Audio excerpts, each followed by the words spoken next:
everybody, welcome back to Coffee and Lore. Today it's a cook with Lore. I am so excited to share two of my favorite, I guess you'd call them snacks or appetizers that I like to keep on hand. I told you guys I was going to share my family's Chex Mix recipe with you, and then we're going to do a really simple, easy baked mushroom that I love. So I'm really excited for you guys to cook with me today, and here we go. Hey guys, so really basic mushroom recipe is going to start with, this is probably around a pound. You guys know I buy that big Sam's Club quantity of sausage, so I just kind of cut it into 3 to 4 pieces. This is probably around a pound of ground sausage. I use the Jimmy Dean because that's what I get at Sam's Club, but you can use any kind to just go ahead and saute it up, as well as I'll show you here in a second what we're doing with those mushrooms. Up sausage all ground up, and we are then going to drop in a block of cream cheese and get it all melted in there. So I'll show you guys that. I'm going to drop this cream cheese into the sausage, and you're going to leave it on the burner a little bit so it helps that cream cheese melt. If you soften the cream cheese, it does help. I just forgot to pull it out, and we are just going to mix this all in together. And so we're slowly just mixing in this cream cheese here. It will slowly come together, and I'll show you what it looks like once it's all come together and melted down. Okay guys, so we just took a regular Sam's Club container of mushrooms, and I took the stems out of them, did a little bit of extra peeling of them with a spoon there, assisted by my lovely cousin. And then we're going to just line them up in a tray so that we can fill them with sausage and the cream cheese mixture. I'm going to take a regular old spoon and stuff those mushrooms full of some of that cream cheese and sausage mix. As you see here, little extra. If it comes over the top, it's fine. This is a messy snack. Once they're all stuffed, you're going to sprinkle them with some fresh Parmesan and bake them for roughly, I don't know, it's probably like 20 minutes. You know, you'll know when they're done. They'll be brown, bubbly. You'll be able to tell that everything is melted together and the mushrooms have been cooked. That's the biggest thing. You want those mushrooms brown and cooked and not still, you know, kind of raw. 20 minutes later, you have some nice toasted Parmesan on top. Got great color on the mushrooms. They're super delicious. I know there are a ton of variations of these, but these are a really simple one that we absolutely love. Guys, this is going to be the main components of our family Chex Mix, okay? Obviously, you're going to have your usual seasonings and Worcestershire, which is the base of that Chex Mix seasoning.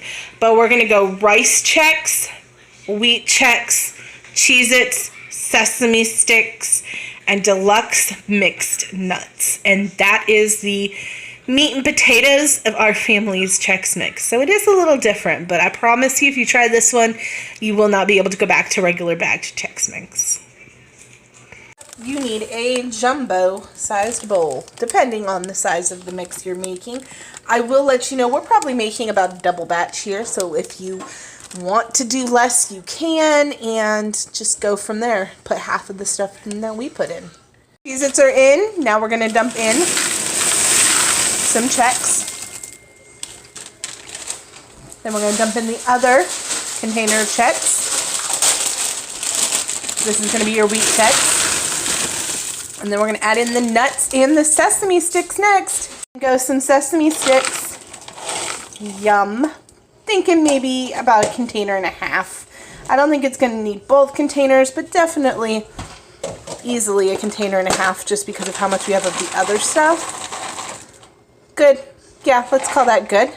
And then we're going to toss in the nuts. And I just did, like I said, a mixed nuts. We're just going to stab it and get those nuts on in there. Woo! Lots of them. Delicious. I'm using a large spoon. Clean hands also work really well. And I'm just trying to get all the way to the bottom and pull up and get it really well mixed. Be 1 stick of butter for a single batch, but we are doing a double batch, so we're going to melt down in the microwave 2 sticks of butter. First thing we're going to do is we're going to add some Worcestershire to this 2 sticks of melted butter. We're not really measuring it. We know what we use for a single batch. We're going to double that. I believe You can follow the recipe that's online. I'll try to link a recipe for how much Worcestershire. This is just going to be some garlic salt. And then we're going to throw in some onion powder in there too. And then we're going to put this on this jumbo bowl. And we're going to see if it's enough, if we need to melt another stick of butter. You kind of are looking for a certain saturation, I guess is the word I would use. Mix it all together before you pour it onto your mix. This is kind of the brown color you're going for to make sure you've got enough Worcestershire in your butter. You can taste it or smell it for garlic and onion content, but that's about the sauciness and color and smell we're going for there. We're just going to pour this butter mixture with all our Worcestershire and seasoning over top, and then we're going to give it a good stir and try to evenly distribute this. We may have to make another batch, but you'll know when it's right. Out good. You can see everything is slightly damp. It seems like no matter how far down you dig deep, everything has some coating on it. So that is what you're looking for. Just making sure everything has some sort of saturation. Okay, so we're using a disposable container here. We have it filled up. It's probably going to take 2 rounds for us to finish all of this. Like I said, this is for multiple houses as well as gifts to in-laws and parents and stuff. So yeah, we're going to get this batch going. It takes roughly an hour in the oven. Thank you so much to my assistant. You're going to want to stir it like every 15 minutes though, just to make sure nothing is burning.